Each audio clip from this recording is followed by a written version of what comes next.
That review covers up through what will be on the test. The test is Monday next week, so that's the 30th. We'll have a session of it for the in-class students from 3 to 4. And then for online students, I'll also be here from 6 to 7, I think. So, we'll have sessions of the test both times. If you're an online student and you're going to take it off campus, be sure to get that arranged now if you haven't already, and let me know kind of what's up. It does have to be at an American university and a testing center if you're going to do it off campus. If not, you can take it here. Okay. So, all right. So this stuff that we're about to look at is not on the test. Okay. So the test ends at F equals MA. We're going to look at another way of analyzing these systems here, and that'll be what's called work energy methods. Okay. So you might have run into this in physics. If you took physics, we might have a little different take on it than in physics, but it's work and energy. So let's see. So let's have a look at this approach to analyzing things. This is just another way to be analyzing things, okay? Now what work is force times distance. So if you apply a force over a distance, you're doing what's called work, okay? Now the force and distance need to be in alignment with each other or parallel to each other. So typically what we do, we take the force times the cosine of the angle between it and the distance. Okay, if the force is constant, we don't need an integral sign there. So we wouldn't need the integral of f cosine theta ds. If the force is constant, work is just fd cosine theta is all it is. Okay. All right. And you'll know what page I'm on here. Is it 380? Okay, great. 380. Thanks. Okay. All right. So very simply put, if I got a box on the ground there and I have no friction, and I push on it with 60 pounds and I push it 12 feet, assuming that the 60-pound push is in line with the 12 feet, I've done 720 foot-pounds of work. That's work energy at its simplest right there, I think, just exerting a force over a distance. You can get into a lot of different situations where you're exerting a force over a distance. You can lift a weight. You have to exert the force to lift the weight, and the distance would be the distance you lift the weight. You can pump water, okay? The weight of the water and the distance it moves would be the things you'd be looking at there for force and distance. Also, when you pump water, you get kind of a frictional resistance in the pipes. You'd have to include that in there too, okay? So there's lots of ways to apply this approach to analyzing things. All right, now we have different types of work and energy. So work is a force applied over a distance. Energy is the ability to do work. That's how I think about it. They're pretty much equivalent terms. You might parse out some finer distinctions of meaning between them, but they're pretty much the same sort of thing. Is how I think about it. Okay. So now in physics, my guess is that the work term was pretty wide open if you took physics. In our class, we're dealing with mechanical systems, so I prefer to very closely define different types of work that we might run into. We're not quite or nearly as wide open as physics is, so we can really cut down and focus just on specific types of work. So the first one is potential energy, which is the weight times the height, which is also mass times gravity and height. You can do work if the object falls that you've got up in the air, so to speak. So potential energy is the weight times the height. Now you have to define what we call a datum or a datum that you measure up above. You can use any datum you want, but you've got to stick with the same datum throughout the problem. You can't be changing datums as you're working through different problems or different parts of the problem, unless you're very careful about that, okay? So I've done work energy analysis of water moving through different systems. The general way we use height there, we call it elevation. It's height above sea level. So sea level is a very common datum that we use, that we measure up above, but you can use whatever datum suited you, okay? Okay, we can have springs, and linear springs are the common ones. Linear springs have a constant wrap on them, okay? So as the spring is wrapped, it's constant. All right, so linear spring energy then becomes 1/2 ks squared.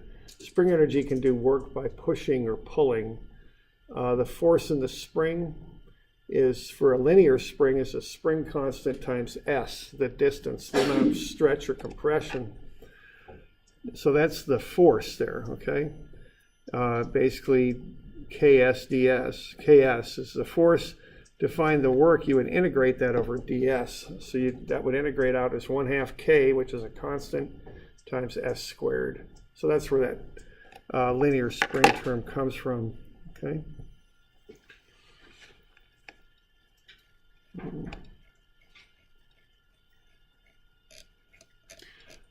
All right, let's see here. Can I do this? Here, documents, and there. You want to go there. Try that again. Come back here. Okay. Let's try to get some pictures up of a couple springs here, but I don't know if I've got them or not. I can't remember. Imagine you've seen a spring before, so it's probably not that big of a deal, but yeah, I don't have them. I don't know what I did with those stupid things. We'll try one other place and we'll give up. Let's see. We got statics.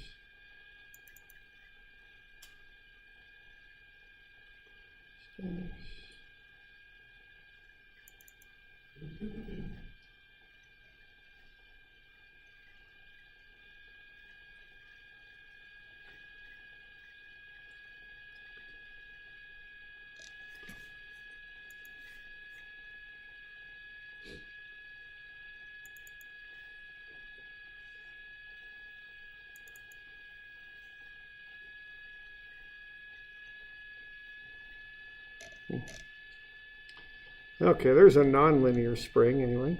Here we go. That's a linear spring right there. So all that's happening there is you've got a constant wrap on the spring. Not the best focus on that, but it just makes a cylinder and it's wrapped at a constant slope. Okay, so that would get you a linear spring where the force is K, the constant, times S. A nonlinear spring quite often is conical or something like that, so you would not have an even relationship between the force and the distance of the spring like that. So if you have uneven wraps of some type, you'll have a nonlinear spring.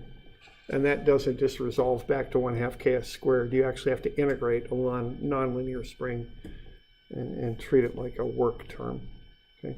Would it just have a different K then? The K is going to vary. The force will vary with the S. So yeah, it would be a little, right off the top of my head, I can't say do this or that. You'd have to figure out the functional relationship between S and K, basically, is what you'd have to do. Okay. All right.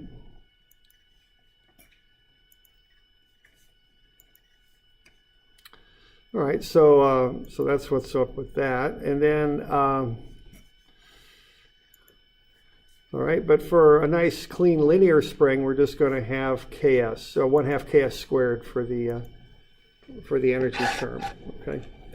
Now that could be either compression where you're pushing in, or tension where you're pulling. Either situation there. Okay.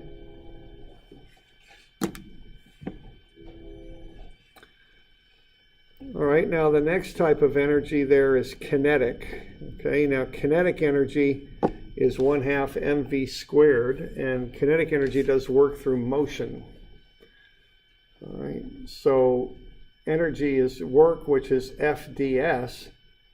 Now force, Fds, what that is, when you integrate that out, is what F is Ma. You can pull the M out and then integrate ADS.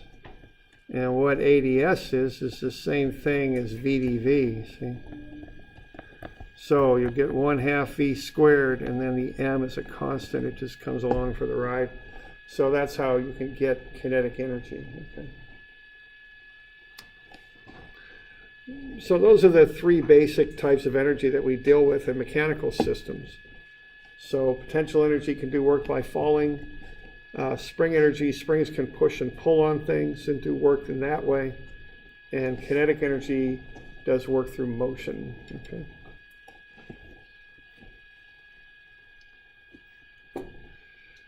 So let's have a look here at this. Let's say we've got a block that's sliding and it's going to run into that shock absorber, that spring. Let's analyze that a little bit, okay? And let's see what we can find out about that. Let's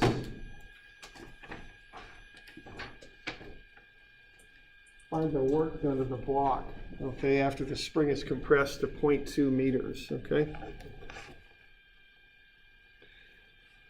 So what we have here, we have no friction. We've got a nonlinear spring on this one, so we can't just use the 1/2 ks squared. We've got the force of the spring is ks squared. So there you see the force in the spring is a function of the displacement. K is 900 Newton per meter squared now because it's a nonlinear spring, so K is newtons per meter squared. Let's find the work that's done here. Okay.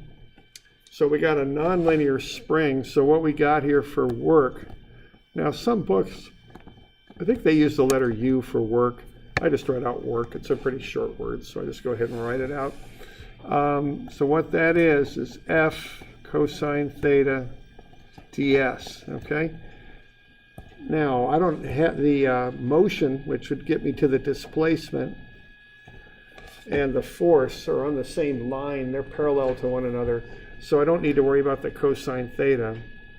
So I can just take that ks squared, which would be 900 s squared, times the displacement, and then I can add that up over a given interval. And that's how I could figure out the work that's done, okay? Now this one, I don't think I'm going to do much with it after I'm done here. I'm just solving for a very simple problem, so I'd probably just plug in numbers for those limits. I'm going to start at 0 and end at 0.2. So that's probably how I'd do that. And then it's just a matter of doing a little bit of an antiderivative here.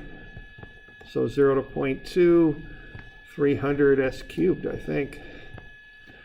And then we can plug in the 0.2 and we'll get the work done. Okay.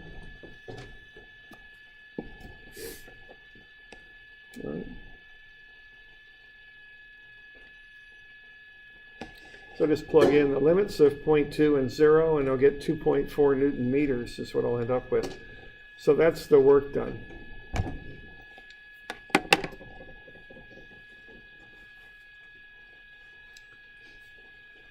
So we doing all right with that? Do we got any questions on that bit? I'm on page 390 is where I'm at.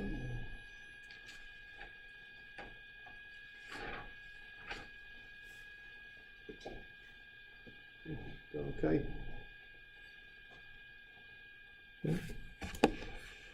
Right now, the way I worded that, I'm getting away from that kind of wording. I always remember being asked, does this do work to that? Does A do work to B, or does B do work to A, and that kind of thing?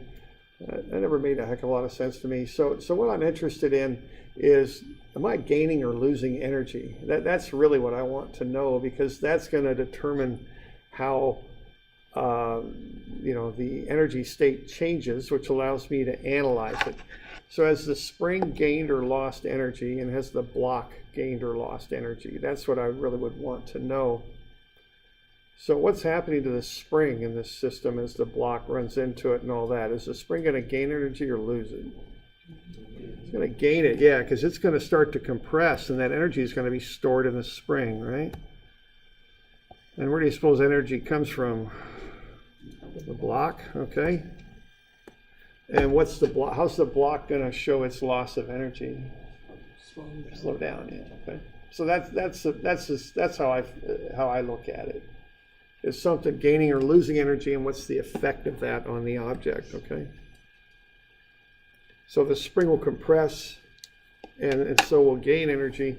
The block will slow down, so it loses energy. That's how I look at it, okay? All right, good with that? Okay. All right, we got another one there where we got another here, a block, a crate or something starts from rest. Weighs 50 pounds, mu sub K there, or actually mu, we'll just say mu is 0.25. Assume the initial velocity is 0. I don't know if it's in the problem statement or no, but let's assume that. So let's get a free body diagram going to the crate, or the... So why don't we just put some forces on that thing and make it into a free body diagram.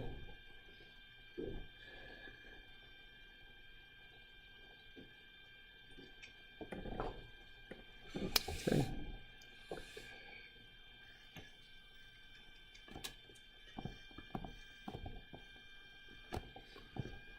Now when you're doing work energy, you don't need accelerations on the free body diagrams. You can just draw them up straight, you know.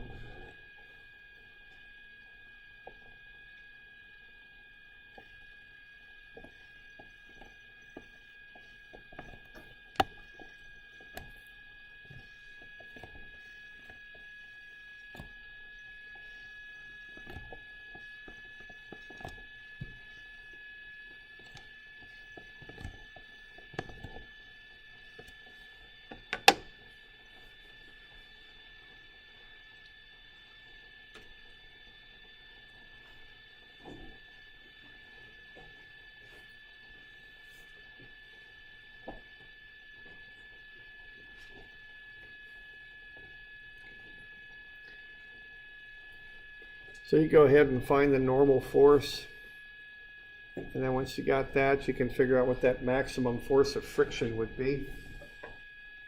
And then after you're done with that, you should be able to find the amount of work that's done there.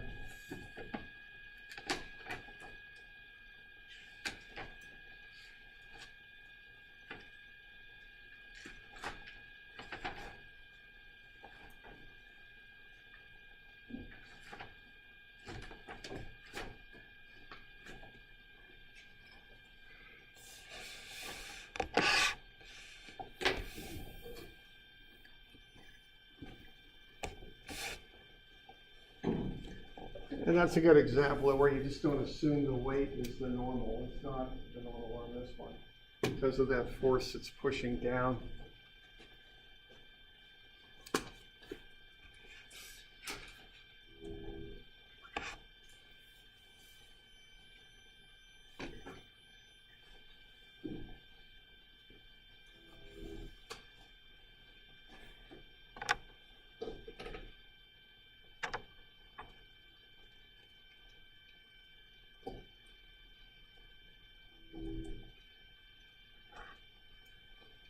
Okay, so I'm getting about 80.8 pounds for the normal. Multiply that by the coefficient of friction, I get 20.2. Okay. And then I'd be looking at the net force pushing the block to the right.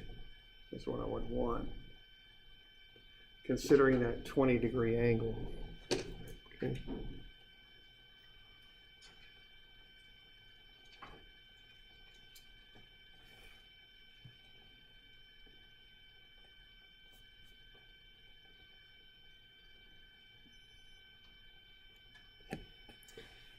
So I'm getting work at about 451 foot-pounds. That's what I'm coming up with there.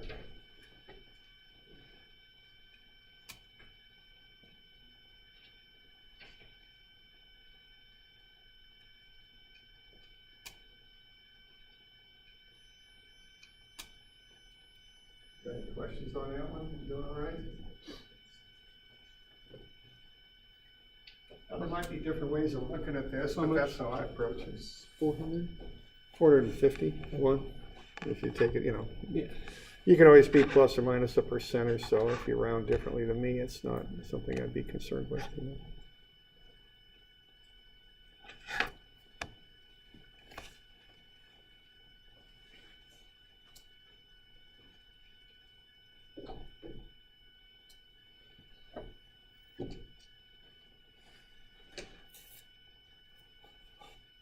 You doing all right with that? Okay. Now is that crater block, whatever you want to call it, is that gaining energy or losing it? It's gaining, yes. It starts at 0, it's going to go faster. Okay. So, you know, kind of keep it simple. It's going faster, so it's gaining energy. Okay. So that's just the basics of work energy. You know, if the force is constant, you can do it algebraically. If it's not, you just want to write an integral and add it up. Okay. So we all right with that? Okay. All right.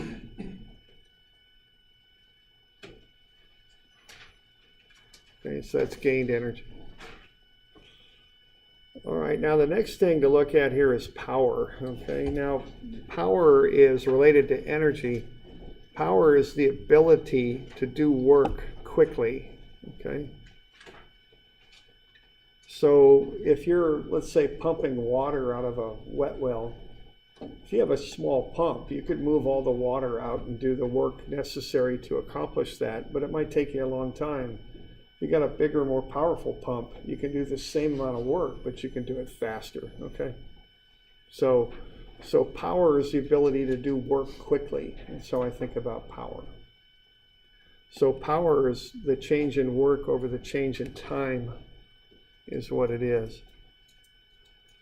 And there's different units that are used for this. A watt is the metric unit. That's a joule, which is a Newton meter per second. Okay, so you'd be doing the Newton meter of work per second. That's 1 watt. In the imperial system, we actually use a horsepower, which is 550 foot-pounds per second. So foot-pounds is the work per second, then is the time. So think of lifting 55 pounds, 10 feet in 1 second. That would be a horsepower. Okay. A horsepower is 745.7 watts, which is 0.7457 kilowatts. If you look at your power bill from the power company, electrical company, it'll be, you'll see kilowatt hours on there. Actually, it's the energy you're using, or excuse me, the power times the time you're using it for. So when we look at some of these devices that are powered, we look at the efficiency of them, which is either the power or the energy output over input. Efficiency is always less than 1. Okay. Sometimes they express efficiency in percent. So it would be less than 100%. You can't have 100% efficiency in mechanical systems. The energy, you always lose a bit of energy and heat or noise or something. Okay. All right.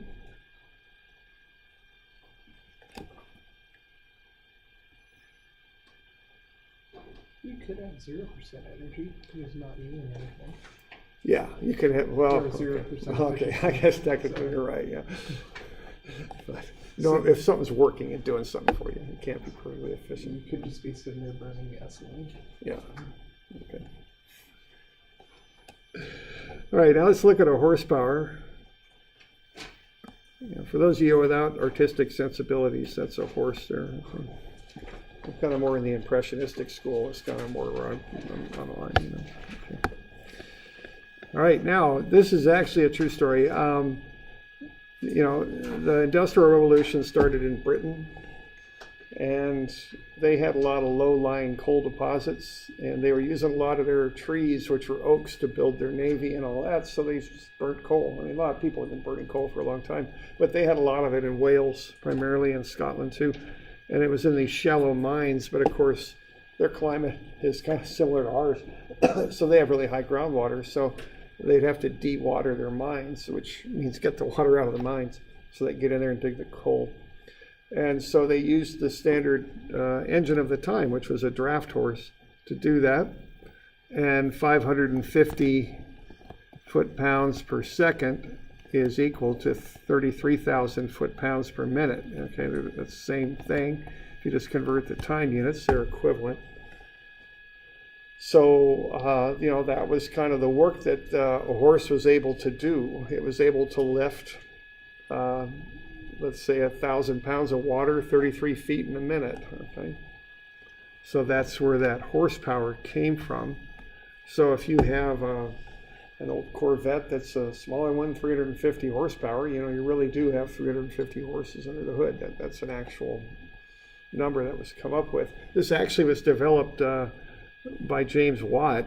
He didn't invent the steam engine, but he marketed it and improved it and tried to sell it. And that was his selling point. See, a horse isn't free to keep. You got to have a barn, you got to feed it, you got to take care of it. So there's a cost associated with that. He said, well, I can sell you a machine that's cheaper to keep than a horse. It costs less than a horse to keep around. So he came up with that unit just so he could compare his steam engines and the pumps with them to horses. His horses were what were doing the job at that time. Okay, so that's where horsepower comes from.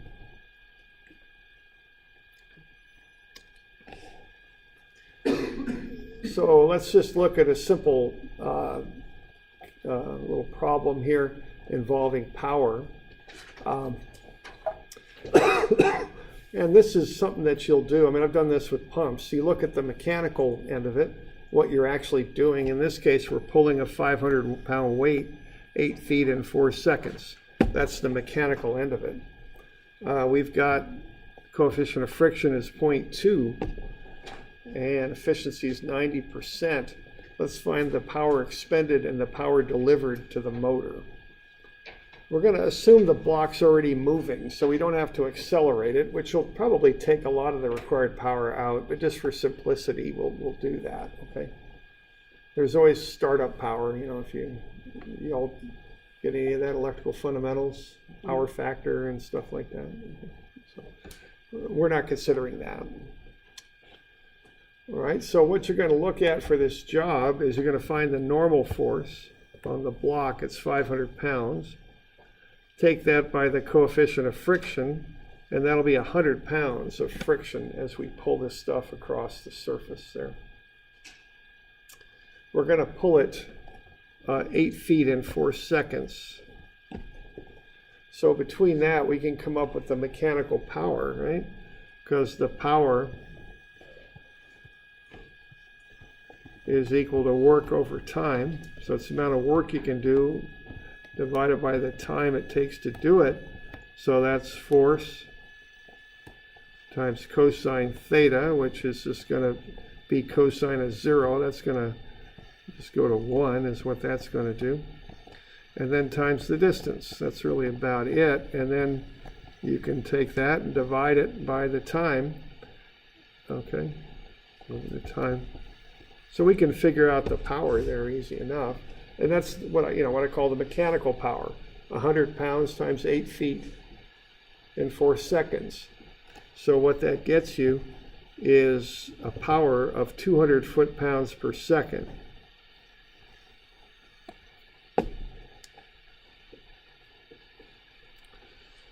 All right, so what you would do next is convert that into a convenient unit. And in this country, we still rate our motors on horsepower. So if I have that mechanical requirement, 200 foot-pounds per second, what I would do then is be to divide that by 550 foot-pounds per second per horsepower. Okay, and that'll get me 0.364 horsepower. That's what the motor has to output to do this. So if I'm going to buy a motor, I'm going to pick a motor probably Just probably a 1/2 horsepower motor is what I'd look at. I got to at least cover the 0.364. I don't want to overdo it. You don't want to oversize motors too much. Usually that can cause some problems with your mechanical system, so and efficiencies and such. So I'd probably maybe go with a 1/2 horsepower motor. Okay, so that's how you would rate the motor. If you go to the, go into a vendor to get a motor, you're going to tell them I need at least 0.364 horsepower output. Okay. Now for the input, you look at watts, okay? So what I would do, I would convert the 0.364 horsepower into watts. It's 271. That's what's output by the motor also. And then I've got 90% efficiency. So what I'm going to do, I'm going to take the input.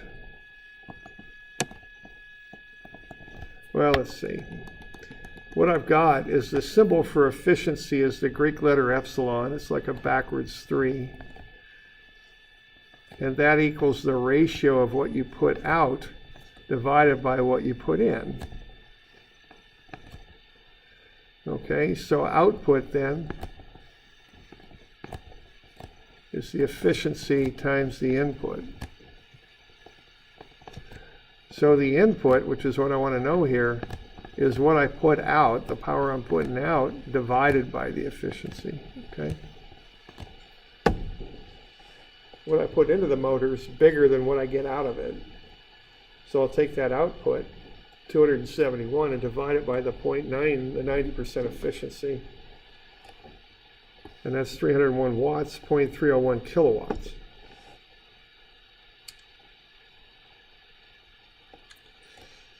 So when I go looking to buy a motor, I'm going to use this number, because you rate motors on what they put out. Okay? That's how they rate them. But when I look at the power company costs, I look at the input number, okay? And I want those units too, because in this country we use horsepower, or power company bill, what did I call it that? We use horsepower to rate our motors and what they put out, but our power grid is all based on kilowatts. You look at your power bill, it'll be in kilowatts. Okay? Times the time you use them for. Okay.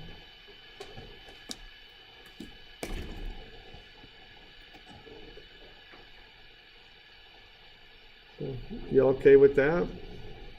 Okay. Nothing much going on there for calculations, pretty simple, but you kind of have to keep track of what's what on that. So work is force times distance, power is work over time, and then convert that into horsepower. And I've done this, I did a design on a pump station once, and so you look at the flow rate of the water times the height to which you're lifting it, and that'll get you the work and the time, so you can figure out the power you require for the motor that feeds the pump.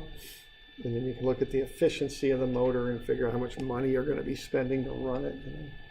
So fairly common thing for you mechanical manufacturing kind of engineers to do. You look at this stuff.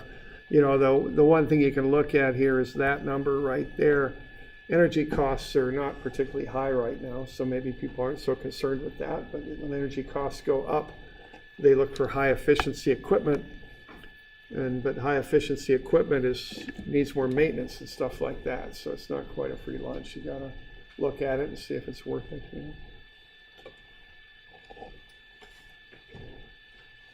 So we do all right with that one? Any questions on that stuff? Okay.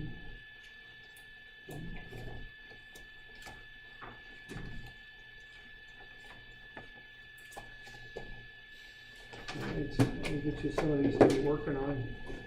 About 201 and 202 and 212. And when I give to you a number for 212, so 201, 202, 212. Let's say 1 gallon of water. In physics, I think they tell you it's 8 pounds, but let's get a little bit closer. Let's go 8.34 pounds for that. And I'm sure you got a few things to be doing, so why don't we push this one out? Is that May the 1st? Is Wednesday May the 1st? Might be. 30 days. I think it is. Okay, so that'll be next week on Wednesday. Got our exam. Wednesday's the 2nd. Oh, it is? Okay, thanks. Oh, yeah, 30 days since April, that's right, okay, thanks. So exam number 1 will be Monday. And I think that's the 30th, right, yeah. And that's 3 to 4 for in-class students, 6 to 7 for online students.